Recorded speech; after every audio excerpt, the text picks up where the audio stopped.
Seja bem-vindo à revista de imprensa. Já sabe, aqui estamos habituados nesta hora a analisar a atualidade informativa, as primeiras páginas dos jornais nacionais, e hoje aqui comigo para comentar a atualidade informativa tenho Manuel Mota, investigador. Muito boa noite. Obrigado por ter aceitado o nosso convite. Começamos então esta revista de imprensa pelos jornais nacionais e, neste caso, começamos por analisar a primeira página do Jornal Público. Cá está a primeira página do Público. Na manchete, Governo ainda negocia pensões e cria 2 novos escalões de IRS. PS aproxima-se da esquerda nos pontos centrais das negociações. A ADSE pode ver contribuições baixar. Função Pública em greve no final do mês. Um guia para o que muda nas progressões. Na imagem de destaque ainda o rescaldo do Nobel da Paz, um prémio contra Trump, Kim e a nova escalada nuclear. Ainda na primeira página do Público, só se tiver culpa é que o Estado indemnizará em Pedrógão. PS recusa subsídio mensal aos familiares das 64 vítimas mortais no incêndio. Na imagem Rui Rio, imagem mais pequena, Rui Rio, com Rangel fora da corrida, PSD procura alternativa a Rio. O que defende Rui Rio, o único certo na corrida à liderança, Santana Lopes e Miguel Pinto Luz ponderam. É também destaque no Jornal Público, o dono do BPI vai para Valência e rompe com a Catalunha. E também a investigação ao roubo de armas nos comandos, reaberta 6 anos depois.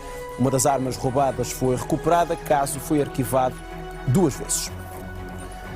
Analisada a primeira página do Público, avançamos para o Diário de Notícias. IRS, mexida em 2 escalões, vai abranger 1,5 milhões de famílias. As tabelas do IRS estão perto de voltar a ter 7 escalões em 2018. O Governo aproxima-se assim das exigências da esquerda ao dividir também o terceiro escalão em 2, mas sem beneficiar quem ganha acima de 40 mil euros por ano. Uma entrevista ao antigo presidente do Banco Central Europeu, Jean-Claude Trichet. Portugal tem de ir mais longe nas reformas. Destaque também para o PSD. Santana Lopes está a ponderar seriamente ser candidato. Paulo Rangel de fora por motivos familiares. Maria Luís não é candidata e passistas podem apostar em Miguel Pinto Luz. Ainda na primeira página do DN, Madrid pede desculpa pela violência, mas mantém polícia na Catalunha até dia 18. São também destaque os protestos. Função Pública marca greve geral contra aumentos faseados. Do Diário de Notícias passamos para o Expresso. Na imagem, Rui Rio, é hora de agir, diz o social-democrata. Rio ganha apoios passistas e já tem tudo pronto, até o cartaz. Rui Moreira incentivou Santana. Pedro Duarte e Pinto Luz também ponderam avançar. Montenegro ganha palco na TV. Rangel prepara a travessia do deserto. E Passos ganha estatuto de presidenciável. São os destaques deste tema do PSD, que tem sido recorrente nos últimos dias, e o mais certo é que assim continuará. É também destaque o Sócrates, ex-primeiro-ministro. O Ministério Público manda arrestar 3 casas e uma herdade. Mais abaixo, Ana Pinho, secretária de Estado da Habitação, que diz que os inquilinos precisam de ter apoio contra a especulação. Também na primeira página do Expresso, Marcelo teme que Costa tente antecipar eleições. Novo ciclo político saiu ao contrário do que o Presidente da República esperava. Nota ambiental, seca severa atinge 42 povoações no interior do país. Já há aldeias que têm de ser abastecidas por caminhões cisterna e calor vai continuar. Para terminar esta análise ao Expresso, ainda Ana Catarina Mendes garante que Jeringonça está estável e destacar o facto de IRS ganhar 2 novos escalões em 2018. Expresso, avançamos para o semanário Sol. Passos foi enganado, diz o semanário, na noite eleitoral. O líder do PSD discursou com base em dados errados fornecidos pelo seu staff. Dava um leal coelho atrás da CDU e uma perda de votos a nível nacional que não se verificou. No fim, o PSD só perdeu 1.177 votos. Rui Rio soma apoios na velha guarda, reúne descontentes de Passos e já conta com uma boa parte do aparelho do partido. Já Santana Lopes bateu o recorde de tempo como provedor da Santa Casa desde o 25 de Abril, mas ainda não disse que avança mesmo a quem lhe garante apoio.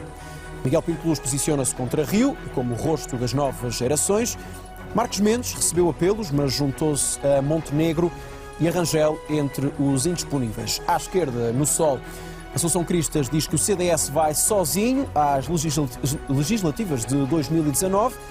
Mais abaixo, Costa e Catarina metem Lisboa no pacote de negociação do Orçamento do Estado 2018. Muito bem, está feita a primeira ronda de análise.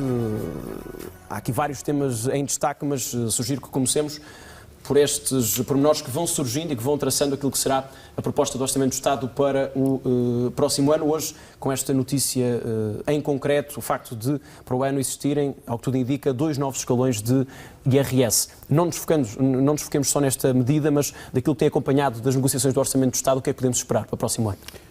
Bem, nós estamos perante uma novidade.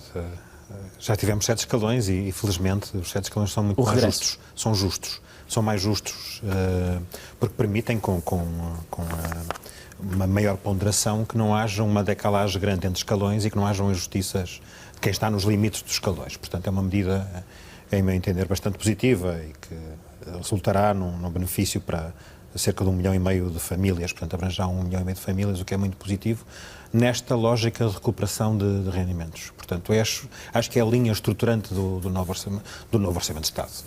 A verdade é que estes últimos Orçamentos de Estado vão muito nesse sentido. A famosa geringonça tem sido sustentada essencialmente por esta batalha sistemática, tem, na minha ótica, também uma perspectiva de aprofundamento da recuperação de rendimentos, que também é fundamental para a qualidade da vida das pessoas. Portanto, se é possível coadunarmos crescimento com recuperação de rendimentos, acho que é extremamente positivo para os portugueses. Portanto, são boas notícias em sede de Orçamento de Estado. Após as autárquicas, após o resultado eleitoral de domingo passado, António Costa tem uma margem maior para negociar com a maioria que sustenta o Parlamento? Nem por isso, porque a verdade é que o PCP foi um dos grandes derrotados, foi o grande derrotado até do ponto de vista do número de votos e de perda de câmaras, perdeu 10 câmaras municipais, algumas delas bastiões, Almada é um bastião comunista desde 1976 e, portanto, nota-se que, de certa forma, o eleitorado considera o Partido Socialista o líder deste projeto e das mais-valias que este projeto de governação tem trazido ao país, e o Partido Comunista Português foi claramente fragilizado e até, de certa forma, desvalorizado deste esforço que tem sido feito nos últimos tempos. Esforço de condenarem, no fundo, a visão política mais de extrema-esquerda ou mais social-democrata. Nessa perspectiva, eu acho que será mais difícil. Portanto, o PCP, aliás, o discurso do Jerónimo de Sousa no debate quinzenal já demonstra isso. Já foi relativamente assintoso para com o Partido Socialista, também para com o Bloco de Esquerda.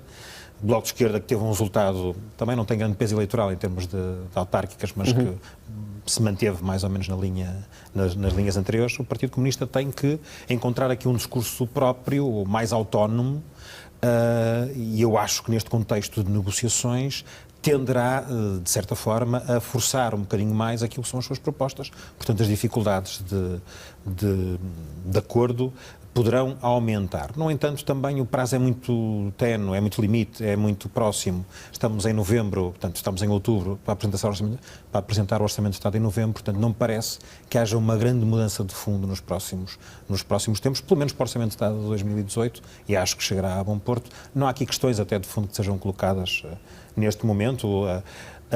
Os sindicatos muito ligados ao Partido Comunista estão a fazer um forcing, nomeadamente com a marcação de mais uma greve geral, mas à vista também da opinião pública não saem muito reforçados, porque eles já têm sido, portanto, o que está aqui em causa é uma aceleração da reposição dos salários.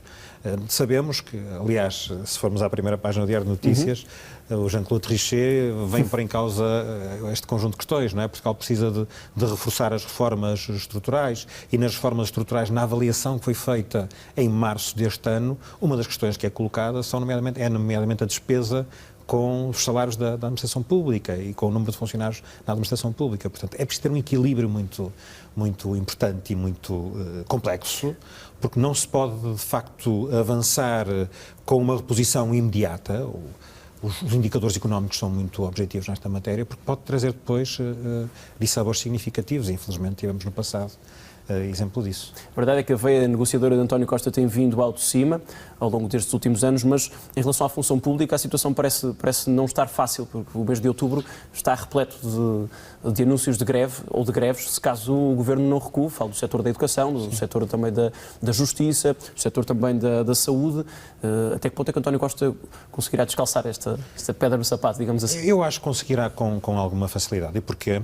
Porque é notório, se compararmos aquilo que é este governo de esquerda com o governo de direita, a recuperação de rendimentos por parte das várias classes, nomeadamente aquilo que são os pilares do Estado Social e os funcionários públicos que sustentam esse Estado Social, educação, saúde e segurança social. Portanto, parece evidente também, e eu compreendo isso, que no atual contexto os sindicatos também se sintam com mais força para reivindicar ainda mais. A verdade é que hoje reconhecemos todos, a sociedade reconhece, que há houve um recuperar, nomeadamente por parte dos funcionários públicos. Aliás, o que está aqui em causa é apenas o acelerar da calendarização daquilo que são o acordo feito com os sindicatos. É compreensível, num contexto negocial, que a parte aqui em causa, nomeadamente os sindicatos, tentem forçar para terem os resultados mais imediatos. E é compreensível também que por parte do Governo haja aqui algum equilíbrio, porque percebe, de facto, certamente não será por falta de vontade. A questão é que as finanças públicas ainda estarão e estarão nos próximos longos anos com fragilidades, portanto, bastante periclitantes. Portanto, não se pode, de facto, e basta comparar, repito, a vontade dos sindicatos às declarações do Banco Central Europeu, do Presidente do Banco Central Europeu, para se perceber que este equilíbrio é muito ténue. Portanto, os passos têm que ser muito sólidos, muito sedimentados, e acho que com ponderação e com equilíbrio, e aliás também com o facto deste governo ser um governo fora do vulgar no contexto da política nacional, e quero dizer com isto, nomeadamente com o Partido Comunista ser um elemento importante e um elemento de suporte, naturalmente que a relação com os sindicatos não é que seja mais facilitada. Eu também acredito que agora venha algum agudizar das posições dos sindicatos, porque, como sabemos, o Partido Comunista tem um peso muito significativo e precisa, do ponto de vista também da sua afirmação política, tendo em linha de conta os últimos resultados, que não são de facto nada animadores para o Partido Comunista, que reforçar o seu posicionamento. Só para terminarmos este tema, também sabemos que as eleições legislativas surgem dentro de 2 anos. Até que ponto é que esta proximidade também pode influenciar aquilo que será o Orçamento do Estado, sobretudo em relação à função pública, e tem um grande peso no eleitorado? É como eu disse, em relação ao Orçamento de Estado de 2018, não parece que haja tempo. Estamos há poucas semanas, o Governo até quer antecipar a entrega do Orçamento de Estado. Também seria muito notório na opinião pública que o Partido Comunista se forçasse, se esticasse a corda, se aprofundasse algumas das suas medidas com maior celeridade, seria notória as razões pelas quais o faria. Não seriam razões que têm a ver com as necessidades do país nem dos funcionários, seria apenas por uma questão taticista. E acho que o Partido Comunista também não o fará. Portanto, acho que nos próximos tempos, pré-Orçamento de Estado de 2018, não vejo que hajam grandes complicações. Acredito é que haja um agudizar, nomeadamente por parte dos sindicatos, que, como sabemos, são, nomeadamente a CGTP, liderada pelo Partido Comunista, que possam agudizar o seu discurso nos próximos tempos. Tem sido também destaque, e está também em destaque mais uma vez, esta situação de indecisão em torno do PSD, com novos contornos. Rangel surgiu na lista, mas já não é bem assim. Montenegro da mesma forma, e agora parece que ficamos com Santana Lopes e com Rui Rio os mais definidos, porque se olharmos para o Sol, fala também Miguel Pinto Luz, e creio que há mais um nome avançado no Expresso, Pedro Duarte. Portanto, falamos de mais nomes porque houve outros mais fortes que acabaram por dizer que não. Esta indecisão pode significar o quê para o PSD, agora também num momento decisivo? Eu acho que esta decisão vem já das legislativas de 2017. Eu acho que não houve... O partido, 2017, peço desculpa, 2015, não houve de facto uma percepção. O Partido Social Democrata não absorveu os resultados. O facto de ter vencido as eleições e não ter conseguido formar governo, as afirmações de Passos Coelho de que o governo iria cair, portanto, houve a expectativa de que o governo iria cair, não tinha bases sólidas. A verdade é que António Costa e Partido Comunista e Bloco de Esquerda foram capazes, primeiramente António Costa, de ser capaz de negociar, de ser dialogante, de ser muito aberto àquilo que são as propostas dos partidos mais de extrema-esquerda, e o Partido Social Democrata não foi capaz de se adaptar. E arredondou este desnorte tal que arredondou num resultado das autárquicas complexo, apesar dos números. Aliás, o Sol faz aqui um trabalho dizendo que os números que foram dados a Passos Coelho não eram totalmente corretos. E que os faria números diferença? Faria diferença? Eu acho que não, porque apesar do número total ser um pouco menos 1.177 votos, a verdade é que perderam 16 câmaras, não é? Portanto, o Partido Socialista ganhou mais 16 câmaras, o PST perdeu câmaras importantes. Os resultados de Lisboa, nomeadamente de Lisboa e do Porto, são dramáticos para um partido com a dimensão do Partido Social Democrata. No Porto falamos de 2 vereadores. E o que consta também é que dentro do PST não estavam preparados para esta hecatombe. Portanto, eu também não percebo como é que não há uma preparação, porque é possível, é provável em política, é possível, mas é mais possível que provável, vários cenários no final de umas eleições autárquicas com as características destas, porque sabia que em termos de sondagens o PST estava muito mal a nível nacional, sabia-se que a escolha de Lisboa foi uma má escolha e que a escolha do Porto também era uma escolha muito frágil. Num contexto de um debate até em Lisboa muito centralizado num candidato forte do Partido Socialista e no Porto até numa aparente bipolarização entre o Partido Socialista e o Rui Moreira, que tiveram uma ruptura muito recente. Portanto, não estando preparados para isto, há quem diga que os grandes candidatos, os mais fortes, não se querem apresentar para aproveitarem uma outra oportunidade, mas não há outra oportunidade. É que o candidato que for a estas eleições e que vencer estas eleições será o candidato, muito provavelmente, o candidato a primeiro-ministro. E hoje, e em política, os mais experimentados, os mais conhecedores sabem que as conjunturas mudam com muita facilidade. Portanto, o que é necessário para o Partido Social Democrata, no meu entender, é que haja uma mudança de discurso, uma adaptação àquilo que são os novos tempos, que percam a ideia de que são governo. Já não são governo. Os portugueses dão resultados nas sondagens e deram resultados nas autárquicas, que também têm uma aplicação em termos nacionais e que demonstram que os anos de austeridade foram demasiado duros e o discurso da austeridade, o discurso e a prática da austeridade do Partido Social Democrata teve efeitos nas pessoas e, naturalmente, em termos de eleitorado. Portanto, há nomes que são agora levantados, no fundo, no seguimento da não aceitação do Paulo Rangel e do Luís Montenegro, mas são nomes claramente de segunda linha. Portanto, há hoje um candidato muito forte, que é Rui Rio, e não aparece um candidato... Eventualmente. Santana Lopes não me parece que seja um candidato disse que ia forte. ponderar, Sim, mas Montenegro também chegou a dizer... No domingo dirá-se. Sim. Mas é verdade que Santana Lopes já foi putativo candidato às presidenciais, já foi putativo candidato à Câmara Municipal de Lisboa, agora é putativo candidato ao PST, portanto... Rui Rio corre o risco de chegar mas não. Rui Rio correrá o risco de chegar às eleições sozinho? Sozinho não. Não estou a ver, porque o Rui Rio não representa a ala de Passos Coelho, passista dentro do PST. Portanto, apresentar-se-á certamente um candidato nessa linha. Se for Miguel Pinto Luz, é mesmo só para marcar posição e não terá, em meu entender, grandes hipóteses. No entanto, quem conhece a dinâmica dos partidos sabe que nem sempre os nomes mais fortes na opinião pública são os mais fortes no terreno. Portanto, depois as distritais, no caso... António José Seguro ganhou no Partido Socialista. António José Seguro era um nome forte do Partido Socialista. Foi ministro, foi eurodeputado, foi deputado, foi líder parlamentar, um nome muito forte. Foi líder da Juventude Socialista, um nome muito forte. E foi candidato contra Francisco Assis, outro nome muito forte, meteram 2 nomes fortes, e depois voltaram novamente nas terceiras eleições, não nas segundas, porque nas segundas ele foi praticamente sozinho em eleições, apareceu um nome como o António Costa. Portanto, no caso concreto do PST, não há aqui um segundo nome forte que, na minha ótica, aparecerá. Aparecerá um segundo nome mais forte, porque, como eu digo, esta candidatura será a candidatura para o candidato a primeiro-ministro daqui a 2 anos. Portanto, não me parece que um grupo forte, o grupo que esteve no poder nos últimos 7 anos, também não é normal nos últimos tempos termos uma liderança tão prolongada. Passos Coelho foi líder durante os últimos 7 anos, de 2010 a 2017. Embora não me falha, portanto, penso que aparecerá um candidato forte nos próximos tempos. A eventual fraqueza do PSD contrastada com a melhoria dos resultados por parte do CDS. Por exemplo, o Semanário Sol fala precisamente nisso. É a Assunção Cristas que diz que o CDS vai sozinho às legislativas em 2019. O CDS está a crescer. Não, o CDS é curioso.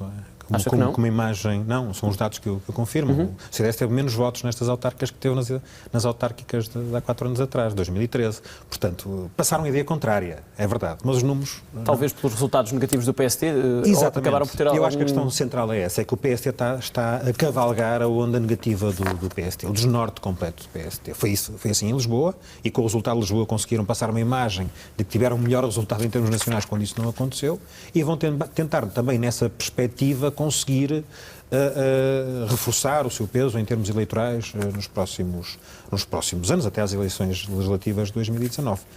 Mas reconhece que a Assunção Cristas, julgo eu, tem levado o CDS para um outro sentido e o que me disse agora é que acha que o CDS não tem crescido nos últimos anos? O CDS não teve melhores resultados. O que eu disse objetivamente é que o CDS não teve melhores resultados nestas autárquicas. Mas mesmo em termos de oposição, que teve em 2015. Mesmo em termos de oposição. Isso é relativo. O que é claro é que o CDS foi capaz de fazer uma mudança, não muito significativa, mas mudança de liderança. Saiu Paulo Portas, um responsável pelos governos da austeridade, e entra a Assunção Cristas, que não sendo líder do partido, também era Ministra da Agricultura, portanto também esteve envolvida no mesmo governo. Mas teve um discurso diferente, adaptou-se à nova realidade, enquanto o PSD não. O PSD perdeu as eleições, não formou governo nas últimas eleições legislativas e manteve-se com o discurso de que tudo ia acontecer de mal e nada aconteceu de mal, portanto completamente desfasado. Sim, um discurso otimista em... Não, é um discurso de quem não aceitou o resultado democrático das eleições legislativas, que elegem parlamentares e, por sua vez, os parlamentos é que elegem os governos e não o contrário. Portanto, não se adaptou a essa realidade, portanto, foi-se desgastando ao longo desse tempo. O CDS conseguiu ter um discurso relativamente diferente. Mais positivo, e, neste momento, em relação ao PSD, está mais forte, mas não está mais forte em relação ao CDS de há 2 anos atrás, ou de há 4 anos atrás, se falarmos de legislativas ou autárquicas. Muito bem. Avançamos nesta revista de imprensa e começamos pelo Jornal de Notícias. Cá está a primeira página do JN. Mercado negro alastra aos cigarros eletrónicos. Apreensões da GNR têm aumentado desde que o líquido passou a pagar imposto. A maioria das encomendas é feita pela internet. Na imagem de destaque, seca faz emagrecer castanhas, frutos está a cair mais cedo e mirrado, falta de chuva atinge quase todo o país. São os maiores destaques do Jornal de Notícias. Entramos na imprensa regional e começamos pelo Correio do Minho, em Braga. Recursos genéticos, banco de germoplasma vegetal, cria plataforma de divulgação. É o tema forte do Correio do Minho este sábado. Avançamos para o Diário do Minho, com o mesmo tema em destaque maior. Braga quer estreitar ligação ao banco de germoplasma. E por fim, temos o Diário de Aveiro, jovem atacada na rua, no centro de Aveiro. Indivíduo terá estacionado carrinha ao lado da vítima e agarrado a jovem à força, fugindo quando esta gritou e acordou moradores na rua Dr. Mário Sacramento. Mais abaixo é tempo de desfolhada. A coletividade organizou ontem a iniciativa tradicional que juntou gerações nas Póvoas, em Estarreja. Sugiro que olhemos para o Jornal de Notícias, com um tema em destaque e preocupante, a seca que faz emagrecer castanhas, neste caso, mas uma seca que parece ter contornos bastante negativos se nada for feito. O Ministro do Ambiente que já disse que há medidas que serão apresentadas dentro de uma semana. O que é que tem que ser feito para combater este flagelo? Bem, isto nós não dominamos, o clima não dominamos. Podemos refletir sobre a questão, se calhar, mais profunda, que tem a ver também hoje com as questões do Nobel da Paz, que tem a ver com as questões ambientais de fundo, não é? Infelizmente temos um líder do país que lidera as democracias mundiais, os Estados Unidos, muito insensível às questões ambientais, não ratificou o Acordo de Paris e é notório que os efeitos que temos climáticos são resultantes das nossas ações hoje, e que temos que ter ações hoje, do ponto de vista ambiental, em termos internacionais, para tentar minorar estes mesmos efeitos. Portanto, em relação à nossa agricultura, nós não temos condições para prever as circunstâncias climatéricas. É verdade também que há um conjunto de produções já que vamos fazendo com recurso a estufas. Infelizmente, não tenho ideia que nas castanhas seja possível. Portanto, isto é muito cíclico. Foi nas cerejas, foi portanto, nos produtos mais sazonais estamos mais limitados, estamos mais condicionados. Mas aqui a questão de fundo, e nós, enquanto cidadãos, devemos refletir sobre elas e pressionar os poderes políticos, é para a necessidade de medidas urgentes em termos de questões ambientais, em termos das políticas ambientais. E é com muita tristeza, é com muita alegria que vejo este Nobel da Paz como forma de sensibilização para as questões dos conflitos globais e do efeito dos conflitos globais e também, de certa forma, o reforço que temos que fazer daquilo que é a pressão sobre os governos para que, no caso português, até nem é sintomático, temos um governo muito sensível. Temos tido governos muito sensíveis às questões ambientais, este ainda mais, mas em termos internacionais, uma grande onda necessária para que se perceba que as medidas em relação ao ambiente são prioritárias para a nossa qualidade de vida, até para a nossa estabilidade enquanto planeta. Estamos prestes a terminar, pedi-lhe uma referência à imprensa regional. Temos o Diário do Minho, o Correio do Minho também. Sistematicamente vamos sempre para notícias. Eu puxo sempre às questões relacionadas com a investigação. E em Braga, com o Instituto Ibérico de Nanotecnologia e com a Universidade do Minho, tem tido um trabalho extraordinário e é por aí que temos que caminhar. Cruzando também com as questões das reformas estruturais, é por aí que nós temos que caminhar. Primeiro para a qualidade das políticas públicas, neste caso em concreto, para a qualidade das políticas públicas de saúde, e temos tido em Portugal, apesar dos parcos recursos, resultados muito significativos, e também, do ponto de vista da economia, aquilo que pode ser a introdução de know-how, de novas tecnologias, de novas invenções no nosso tecido empresarial, para dessa forma também criarmos crescimento económico e podermos sustentar o nosso Estado Social, que é aquilo que nos dá qualidade de vida. Manuel Mota, muito obrigado por ter aceitado o nosso convite.